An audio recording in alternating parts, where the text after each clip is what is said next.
Ora, muito boa tarde, caro aventureiro, e seja bem-vindo a mais um vídeo aqui na Gamebook Guild, a guilda sobre literatura interativa e livros-jogos onde a escolha vai ser sempre tua. E hoje eu decidi inaugurar aqui uma nova série de gameplays.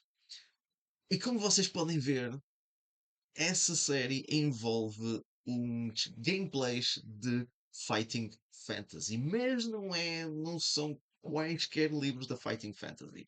São os livros lançados pela Porto Editora. Isto porquê? Porque a Porto Editora tem estado forte neste momento a lançar os títulos da Fighting Fantasy. Até agora lançou 7 títulos desde o ano passado, desde o início do ano passado, e já está a prometer 9 títulos.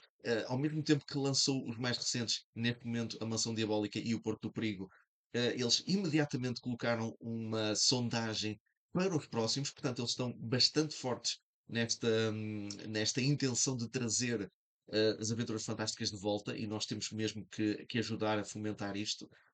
Mas eu sou franco, não é que eu preste muita atenção às redes sociais, mas eu não vejo muita gente a falar das Aventuras Fantásticas. Eu não vejo muitos booktokers, eu não vejo muitos booktubers a falar disto.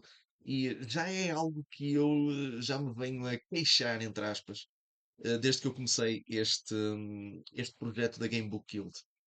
Que é este, este género literário é um género de nicho, mas isso não significa que novos leitores não possam ganhar algum gosto maior pela leitura através destes livros. Estes livros podem ser uma excelente porta de entrada para nós começarmos a gostar de ler. E para nós começarmos a gostar de ler mais fantasia ou ficção científica, ou o que quer que seja, eh, podemos até vir a gostar de ler no geral. E isso funcionou comigo, e por que não também funcionar? Poderá funcionar com novos leitores. E quem sabe um dia, esses novos leitores possam ter a inspiração de criar os seus próprios livros-jogos ou então ser escritores de outro tipo de ficção. Portanto, estes livros são ótimos para começar, para se ganhar gosto da leitura, e eu acho que eles devem ser difundidos, eu acho que eles devem ser falados. E embora neste projeto eu tenha falado bastante de livros-jogos, eu foco muito apenas em apresentar os livros e dar-lhes e dar uma noção superficial sobre o que é que eles são e como é que eles funcionam. Mas como é que é jogar um livro-jogo? E houve pessoas que já me perguntaram isso. Há pessoas que eu conheço que conhecem o conceito, mas nunca viram um livro-jogo a ser jogado. E aqui no canal eu tenho trazido o 10 Aventuras, o livro do Arthur Bjornen.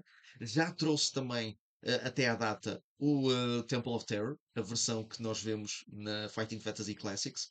Mas falta aqui as Aventuras Fantásticas, porque de facto, de todos os livros-jogos que foram saindo nos tempos dos anos 80 e 90, mais nos anos 80, as Aventuras Fantásticas de facto ficaram mais na mente dos leitores e dos fãs. Tanto que hoje em dia as pessoas querem, não é? Muitos dos membros da comunidade que querem estes livros, que leram estes livros, querem que os inéditos sejam publicados. E por isso é que eu disse no vídeo, num dos vídeos anteriores, o vídeo em que eu falo da sondagem da Porta Editora, é que eu especulei algo que é quase óbvio, 99,9% óbvio de acontecer, que é o Revenge of the Vampire vai ser o mais escolhido. Porque já foi prometido há mais de 20 anos e nunca nos foi entregue. E também pela própria raridade do livro, é normal que o pessoal queira ter este livro. Portanto, mas isto, pronto, isto são outros assuntos. O meu objetivo aqui é fazer alguma divulgação desta coleção das Aventuras Fantásticas. E o meu objetivo é fazer gameplays dos livros da Fighting Fantasy lançados pela Porta Editora até agora. E entretanto, à medida que eu for avançando nas séries, não é? A Porta Editora vai lançando outros livros, eu vou trazendo-os para aqui e vou jogando para vocês. Porque eu acho que é uma boa forma também de os divulgar. Em vez de estar só em frente à câmara a falar dos livros, a falar da história, a falar do plot e basicamente a ler um guião, eu posso trazer os livros para aqui e podemos jogá-los para vocês verem como é que são as mecânicas, como é que é o gameplay, como é que é a estrutura interna deles. Eu acho que isso é muito mais, tem muito mais valor do que eu estar sentado e verem mais a minha cara do que propriamente o livro em si. Portanto, isto é um formato que eu decidi há pouco tempo decidi há pouco tempo adotar. E é uma forma também de vocês conhecerem os livros-jogos e conhecerem uma dinâmica diferente de livros-jogos e o que é que existe para aí, porque a Fighting Fantasy foi a porta de entrada para muita coisa, mais do que aquilo que nós imaginamos. E não há melhor maneira de começar com o clássico, O Feiticeiro da Montanha de Fogo, escrito por Steve Jackson e Ian Livingstone, pelos dois. Os dois escreveram, um escreveu uma parte, o outro escreveu outra, e depois juntaram as duas partes e formaram este magnífico épico que só pode ser o primeiro em cada coleção.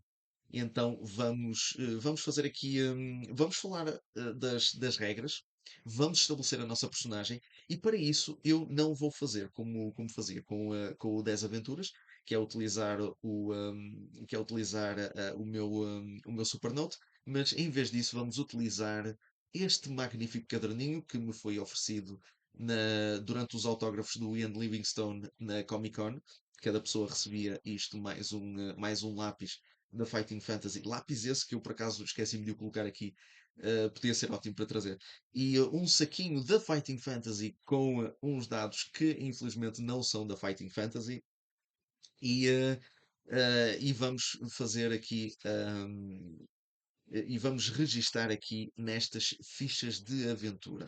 Só para vermos aqui, temos aqui a primeira ilustração do Feiticeiro da Montanha de Fogo, quando nós chegamos à montanha. E temos aqui o mapa de Alância, que é onde se passam a maior parte das aventuras fantásticas, pelo menos estas aventuras que a Porta Editora está a lançar. E é um lugar muito variado. Isto é uma parte de Alância, isto não é Alância inteira. O continente é maior do que isto. Passam-se muitas outras aventuras ao longo por este mundo fora, por este mundo de Titan. Mas este é apenas uma pequena parte de um mundo muito maior que eu espero que tenhamos todos a oportunidade de explorar, tanto com livros que já saíram, como com livros inéditos. E hoje nós vamos visitar aqui esta região onde diz ali a Montanha de Fogo. Vamos explorar este, este local icónico de Alância. E pronto, para quem não conhece, eu gosto de usar aqui a minha lapiseira. Eu, no próximo episódio, eu prometo que vou tentar utilizar vou tentar lembrar-me do lápis da Fighting Fantasy. Vamos explicar aqui, então aqui as regras. Nós temos três pontuações principais, que é a perícia, a força e a sorte. Vamos ver aqui, vamos ver aqui as regras. Eu não vou passar as regras todas, não vou ler aqui as regras todas, só vou ler aqui o essencial, que é aquilo que nós precisamos saber para começar a aventura. E vamos tentar, neste episódio, avançar um bocadinho na aventura para vocês perceberem, quem não conhece e quem nunca leu estes livros, para vocês conhecerem a mecânica de como funciona a Fighting Fantasy. Algo muito bom que estes livros têm, entre, entre basicamente tudo, mas há algo que eu gosto imenso nestas versões dos livros, é que se nós não tivermos dados, nós podemos utilizar estes dados que estão no fim da página e quando nos é pedido para rolar dois dados, nós só precisamos de virar assim as páginas rapidamente e escolher uma ao acaso e já temos dados prontos. Portanto, é uma ótima forma de fazer uma geração de dados caso não os tenhamos. Vamos ver então aqui vamos ver então aqui as nossas pontuações. Vamos passar aqui perícia, força e sorte. Lança um dado, acrescenta 6 ao resultado e insere o valor na secção perícia disponível na ficha de aventura. Lança dois dados, acrescenta 12 ao resultado e anota a força. E lança um dado e soma 6 ao resultado e escreve o total na secção sorte. Portanto, nós vamos estabelecer estas pontuações iniciais e para isso nós vamos utilizar estes dados. Vou só puxar isto assim mais aqui para o lado. Portanto, recapitulando, para a perícia é um dado e somar 6. Para a força é lançar dois dados e somar 12, portanto é basicamente o dobro. E a sorte é exatamente a mesma coisa que a perícia, lançar um dado e somar 6. Vamos começar aqui pela perícia, lançar um dado, vamos esperar que seja uma rolagem alta, e não é uma rolagem alta, nunca tenho sorte, quando eu faço estes gameplays, nunca tenho sorte a fazer estas rolagens, portanto, nós vamos começar com uma perícia inicial de 7, o que não é bom sinal, principalmente em livros do Ian Livingstone. E do Steve Jackson também. Eu acho que, no geral, ter uma perícia de 7 é muito mau. Eu sei que os livros dizem muitas vezes que, mesmo com valores baixos, há uma possibilidade. Há uma possibilidade, mas é uma possibilidade muito, muito pequenina. Portanto, isto é uma mentira que nos dizem, porque termos uma perícia de 7 não abona muito a nosso favor. Mas é possível. Vamos ver até onde conseguimos chegar. Vamos ver então a força. Vamos lançar dois dados e somar 12 ao resultado. 2 e 2, 4. 4 mais 12 dá 16. Portanto, 16 como a nossa força inicial. E agora, para a nossa sorte, vamos fazer a mesma coisa que a perícia. E vamos esperar que a rolagem seja melhor. Por isso, vamos lançar um dado e saiu um 2. Foi ligeiramente melhor. Não foi muito aceitável, mas nós estamos a ter rolagens muito fraquinhas. Portanto, nós tiramos um 2, 2 mais 6 dá 8. Temos uma sorte de 8, perícia de 7 e força de 16. Não é um bom começo para a nossa personagem e muito menos para esta série de aventuras, mas vamos continuar aqui. Ainda há outras coisas que nós precisamos de saber. Então, do que é que se tratam estes valores? Porque é que nós rolamos os dados para saber estes valores? Do que é que se trata isto? A tua perícia reflete-se na tua capacidade de esgrima e de combate. Quanto maior, melhor. Lá está. Quanto maior, melhor. E nós temos o mínimo. A força representa a tua energia. Quanto maior for o teu nível, mais tempo conseguirás sobreviver. Por fim, o teu nível de sorte representa quão sortudo és. A sorte e a magia são fatores muito importantes no mundo da fantasia que estás prestes a explorar. Os níveis de perícia, força e sorte mudam constantemente durante a aventura, por isso tem uma borracha à mão. E sim, temos aqui uma borracha à mão.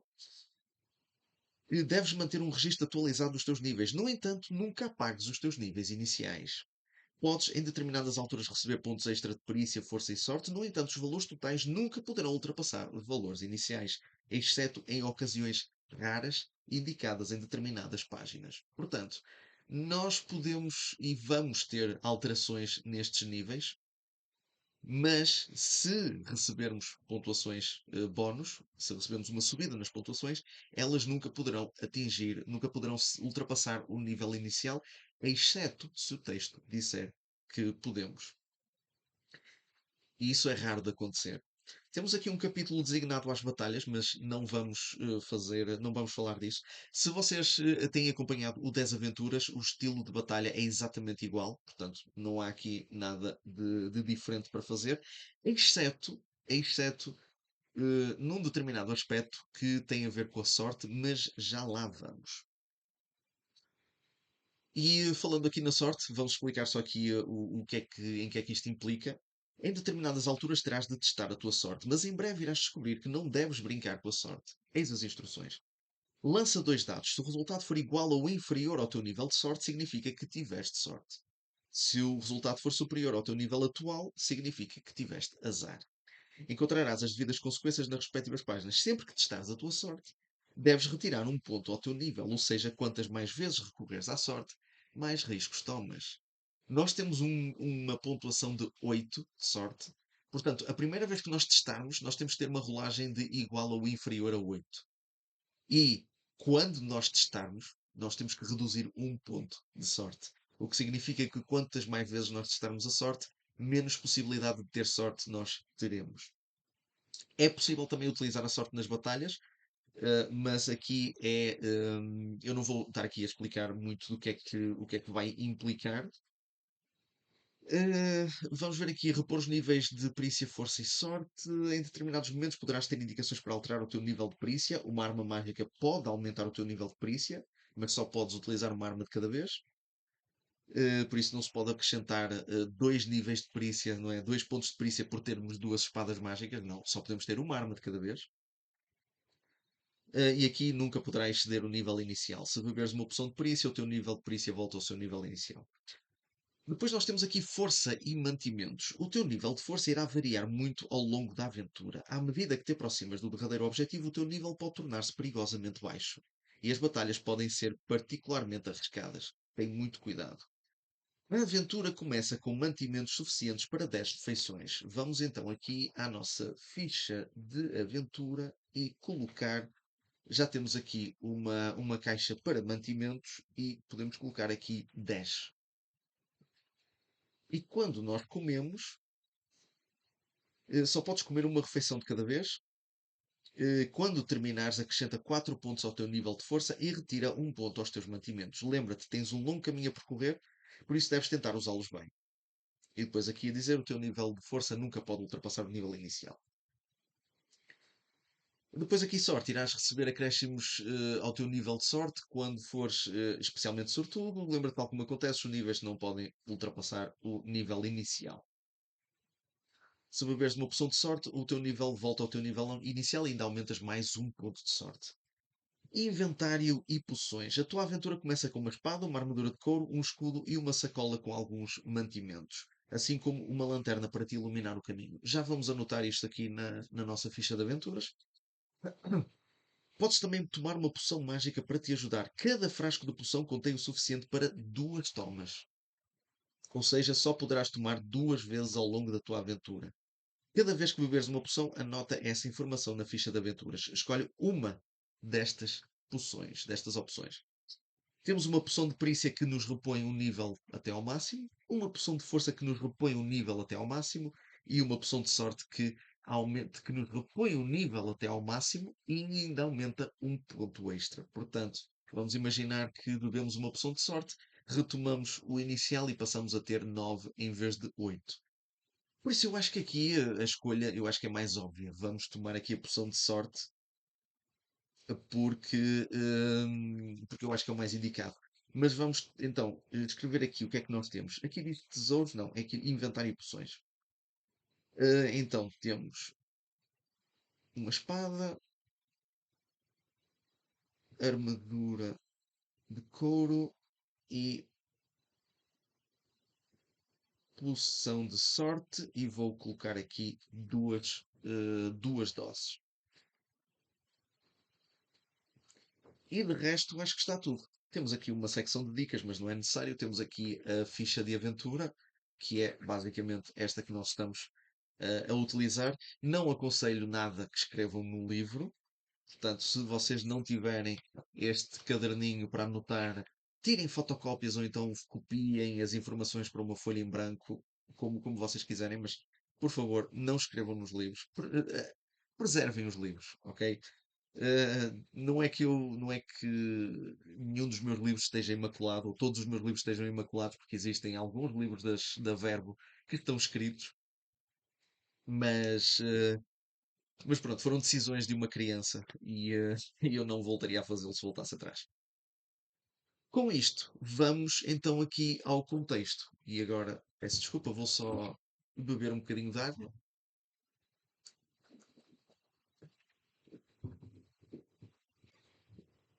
O contexto é sempre uma historinha que nos coloca dentro do enredo e que nos prepara para aquilo que nós vamos enfrentar ao longo da aventura. Portanto, é sempre importante ler o contexto para nós termos uma ideia de quem somos, onde estamos, qual é o objetivo. Por isso é sempre importante ler este texto. Existem alguns contextos ou algumas aventuras ou como costumava dizer a versão da Verbo, o ambiente. Existem alguns que são mais longos do que outros. O da Masmorra Infernal, por exemplo, é longo, mas é sempre importante porque dá-nos maior conhecimento acerca do lore deste mundo, de como as coisas funcionam, dá um bocadinho mais de solidez à própria aventura. E eu acho que é bastante importante. Portanto, vamos ler aqui o contexto e depois avançamos para a aventura aqui no Feiticeiro da Montanha de Fogo. Só mesmo uma pessoa bastante imprudente seria capaz de embarcar numa missão tão perigosa sem antes obter o máximo de informação sobre a montanha e os seus tesouros escondidos. Antes de chegares ao sopé da Montanha de Fogo, passaste vários dias com os habitantes de uma aldeia vizinha, a 2 dias de viagem do teu destino. Por seres uma pessoa tão afável, os habitantes receberam-te de braços abertos, contando-te inúmeras histórias sobre o feiticeiro. No entanto, não pudeste confirmar se todas elas eram verdade. Os aldeões disseram-te que já tinham passado por ali muitos aventureiros rumo à Montanha de Fogo, mas que poucos tinham regressado. Uma coisa é certa: a viagem entre a aldeia e a montanha é extremamente perigosa, e as poucas pessoas que regressaram de lá com vida juraram nunca mais voltar. Alguns dos rumores acerca do feiticeiro pareciam ser verdade. O tesouro estava guardado numa magnífica arca com 2 fechaduras, e as chaves eram protegidas por várias criaturas. O feiticeiro era um homem poderoso. Alguns descreveram-no como um velho mago, outros como um jovem feiticeiro. Alguns disseram que o seu poder advém de um baralho de cartas encantado, mas outros defenderam que o feiticeiro possui um par de sedosas luvas pretas mágicas. A entrada para a montanha era guardada por um bando de goblins horrendos, criaturas idiotas que só se preocupam com comida e bebida. À medida que se avança pelo interior da montanha, as criaturas tornam-se cada vez mais assustadoras. E para alcançar as câmaras interiores é preciso atravessar um rio. A travessia é assegurada por um barqueiro negociante, por isso convém levares algumas moedas de ouro para regateares. Os aldeões aconselharam-te a teres um mapa, pois sem ele seria muito fácil perder-te nos meandros daquele local maldito. Quando chegou o dia da partida, os habitantes da aldeia juntaram-se todos para se despedirem, desejando boa sorte. Correram lágrimas pelas faces de muitas mulheres, tanto jovens como mais velhas. E neste momento questionaste-te: serão estas lágrimas de tristeza derramadas por olhos que nunca me verão com vida? Este é o contexto. Portanto, a aventura espera-te que a força nunca te falha. Vira a página.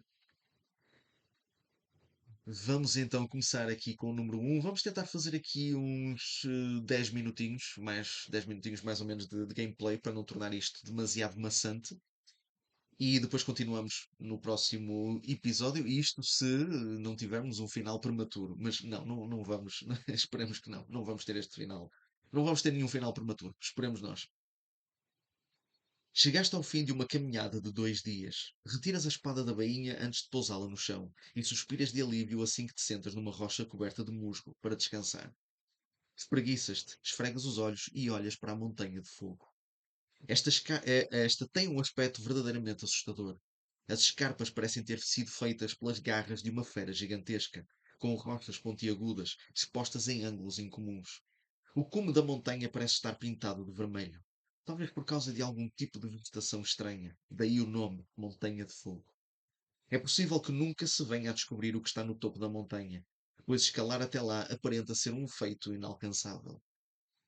A tua missão começa agora. Do outro lado da clareira existe uma entrada escura para uma caverna. Pegas na espada, levantas-te e começas a pensar nos desafios que te aguardam. Mas com determinação voltas a enfiar a espada na bainha e aproximas-te do local. Espreitas lá para dentro e vês paredes escuras e viscosas e poças de água no chão. O ar é frio e úmido. Acendes a tua lanterna e avanças cautelosamente pela escuridão. Sentes as teias de aranha na tua face e ouves o som de pequenas patas a passar por ti. Ratos, provavelmente. Avanças um pouco mais. Após alguns metros, chegas a uma bifurcação. Escolhes seguir para o oeste ou para leste. Eu tenho tenho recordações de como é que é aqui a Montanha de Fogo. E esta é a parte, esta metade, a primeira metade do livro foi escrita pelo Ian Livingstone. Portanto, vamos esperar alguma linearidade, também bastante variedade, mas nós temos alguma linearidade aqui na aventura, nesta parte da aventura, portanto, é expectável que nós, se formos por um lado, vamos bater num beco sem saída e depois nós somos obrigados a ir para o outro. Eu não posso dizer que me lembro de tudo e eu não sei exatamente o que é que acontece se nós formos para o lado que tem o beco sem saída. Portanto, eu acho que nós vamos para o outro lado. E se não me engano, o outro lado é oeste. Vamos para o número 71.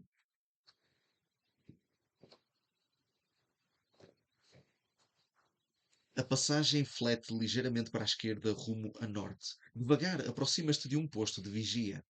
Lá encontras uma estranha criatura semelhante a um goblin, vestida com uma armadura de couro, a dormir. Tentas passar por ela sorrateiramente. Testa a tua sorte. Se tiveres sorte, a criatura continua a ressonar. Se não tiver sorte, pisas alguma gravilha e o goblin acorda. Temos aqui o primeiro teste. Primeiro teste de sorte. A primeira rolagem não é um combate. Só para relembrar, nós temos 8 pontos de sorte. E vamos ter que rolar 2 dados e o valor tem que ser igual ou inferior a 8. E depois disso temos que tirar um ponto de sorte. Vamos então rolar e esperar que 5 mais 3 8. Tivemos sorte. Tivemos sorte aqui. Foi mesmo à tangente. Portanto, aqui neste momento temos 7 pontos de sorte. O que significa que a criatura continua a ressonar. Nós fomos bastante silenciosos. Vamos agora aqui para o 301.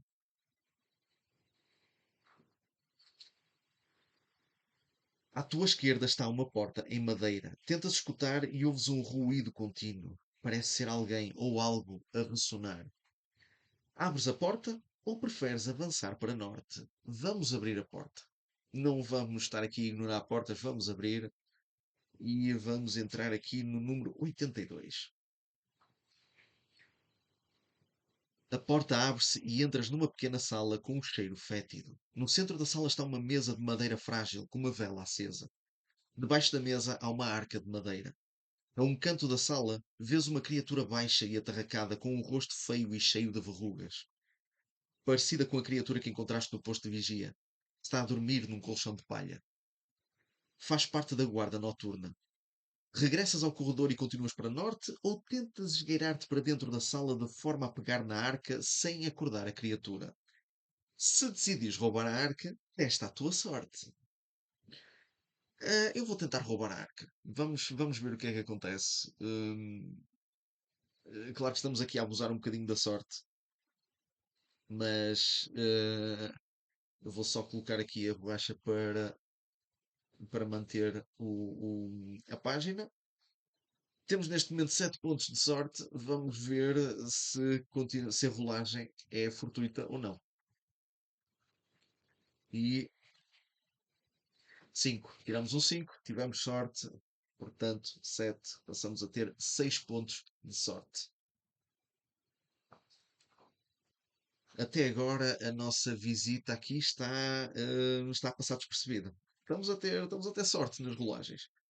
A criatura não acorda e avanças para o 147, se tiveres sorte.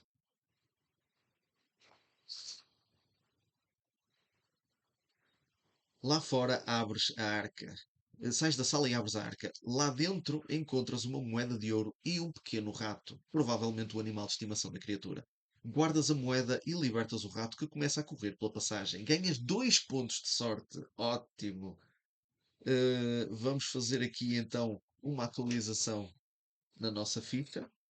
Portanto, temos neste momento uma moeda de ouro e a nossa sorte volta para o valor inicial de 8.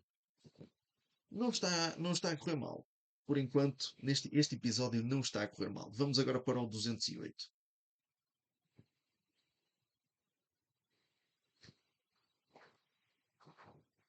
Um pouco mais à frente encontras outra porta. Ficas à escuta, mas não ouves nenhum ruído. Podes tentar abrir a porta ou seguir o teu caminho para norte. Vamos abrir a porta. Vamos abrir a porta e vamos nos ficar por esta sala. Vamos ver o que é que esta sala tem e quando sairmos podemos parar por aqui e terminar. Podemos terminar o episódio por aqui. Ora, vamos então para o 397. A porta abre, dando acesso a uma pequena sala com piso de pedra e paredes sujas. Cheira bastante a mofo. No centro da sala há uma mesa de madeira improvisada sobre a qual está uma vela acesa. Debaixo da mesa há uma pequena arca.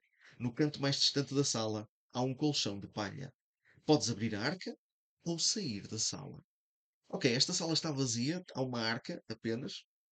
Acho que podemos abrir, vamos ver o que é que acontece. Vamos para o 240.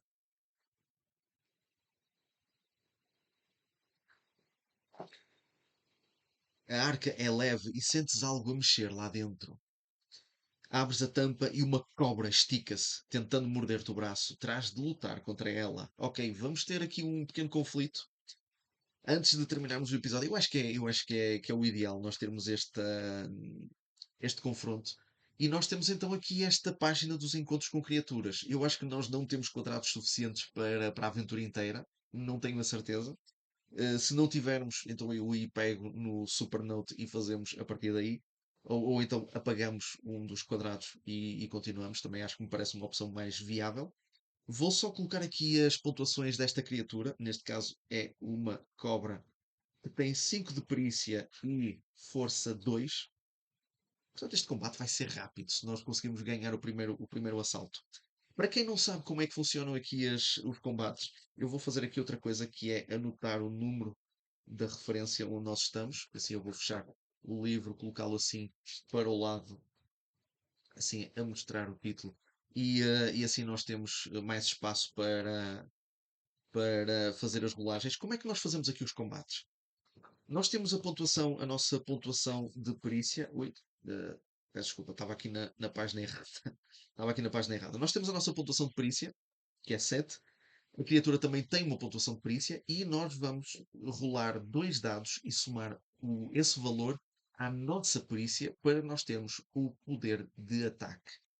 E depois fazemos o mesmo com a cobra. Aquele que tiver o resultado mais baixo, aquele que tiver a pontuação de poder de ataque mais baixo, vai perder 2 pontos de vida. E fazemos isto sucessivamente até que um dos combatentes tenha força a 0. Podemos hum, testar a sorte em combate para determinar se nós infligimos mais dano caso o nosso poder de ataque seja superior ou se podemos reduzir o dano que sofremos caso o nosso poder de ataque seja inferior. Vamos tentar não fazer isso, porque eu acho que isso é uma forma de nós iríamos estar a gastar a nossa sorte, se bem que nós temos uma poção de sorte com 2 doses, portanto acho que estamos bem servidos no que toca nesse valor, mas vamos evitar utilizar a poção tão cedo na nossa aventura. Vamos começar então o combate. E nós temos aqui, ora, 6 mais 3 dá 9, 9 mais 7 dá 16. Nós temos 16, vou colocar aqui, 16 de poder de ataque. E vamos rolar e somar aos 5 da cobra. Ora, 6 mais 2, 8. 8 mais 5, acho que não chega. 8, 9, 10, 11, 12, 13. 13. Portanto, a cobra tem um poder de ataque de 13. É inferior aos 16 que são nossos, portanto nós ganhamos e a cobra perde 2 pontos de vida, neste caso 2 pontos de força. E sendo que a cobra só tem 2 pontos, imediatamente ganhamos este combate. Vamos então para o 240. Atenção que nem todos os combates são assim rápidos. Nós temos inimigos que têm pontuações de perícia mais elevadas, mais força, portanto os combates podem durar mais tempo. Se matares a cobra, salta para o 145.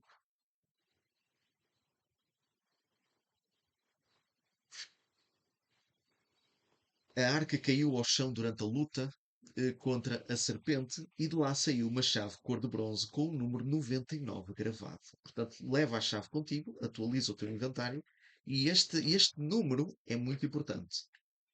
Por isso, chave 99. O número da chave é muito importante. Sempre que vocês lerem um livro da Fighting Fantasy ou qualquer outro livro-jogo, mas, essencialmente, na Fighting Fantasy, nós habituámos-nos muito a fazer isto. Sempre que nós tivermos um objeto que tem um número, ou que pode ter um número gravado, ou pode ter um número de elementos associados a esse objeto, imaginem que esta chave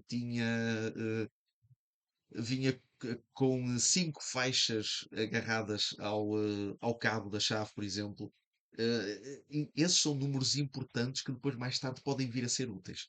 Portanto, sempre que vocês adquirirem uma chave, anotem o número, sempre, porque pode vir a ser útil no futuro. E aqui nós adicionamos um ponto de sorte, mas como nós temos a nossa sorte no máximo, não podemos adicionar. e passa para o 363. E com isto nós saímos da sala e podemos parar o episódio agora. Vou só apagar aqui o 240 e colocar o número atual 363. Portanto, este foi o primeiro episódio de Feiticeiro da Montanha de Fogo, este nosso gameplay. Começamos com umas rolagens muito baixinhas, mas nós até tivemos sorte. Pelo menos as rolagens de sorte foram afortunadas. E para quem não conhece então aqui as aventuras fantásticas, não é? A Fighting Fantasy, como é que se joga um livro-jogo, espero que já tenham sido mais elucidados sobre como é que é esta estrutura. Vamos continuar com esta aventura, vamos ver até onde é que vamos conseguir chegar.